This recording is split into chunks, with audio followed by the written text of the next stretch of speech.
সচিবালয় দর্শক ভাঙচুর করছে দর্শক, আপনারা এই মুহূর্তে দেখতে পাচ্ছেন, এবং পুলিশ কিন্তু ভিতরে প্রবেশ করছে দর্শক, এবং সেখানে কিন্তু তাদের আমরা বেশ কয়েকটি সাউন্ড গ্রেনেডের শব্দ শুনতে পেয়েছি দর্শক। আপনারা এই মুহূর্তে দেখছেন আমি রয়েছি সচিবালয়ের সামনে।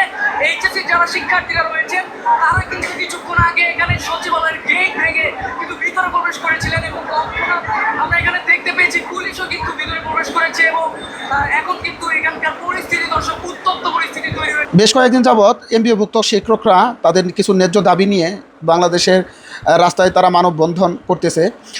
এক রাস্তাঘাটগুলো এক অপ্রীতিকর ঘটনার মধ্যে সবসময় প্রবাহিত হচ্ছে। অন্যদিকে আজকে জুলাই সনদ নিয়ে জুলাইয়ের যারা অরিজিনাল সনদ পাওয়ার অধিকার রাখে তাদের রাজপথে বিভিন্ন কর্মকাণ্ড আজকে আমরা দেখতেছি।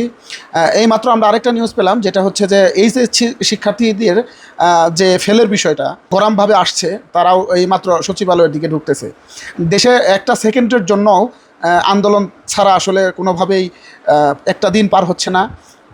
এতে কি সরকারের আসলে কোনো কিছু করণীয় আছে কি না সেটা আসলে এই দেশের জনগণ জানতে চায়, এবং এই প্রশ্নটা প্রত্যেকটা ব্যক্তির ভিতরে ব্যাপক আকারে বাসা বেঁধে রয়েছে। আজ হোক বা কাল হোক এই প্রশ্নের উত্তর কিন্তু আপনাদের দিতে হবে, যারা এই সময় এই মুহূর্তে দায়িত্বে আছেন।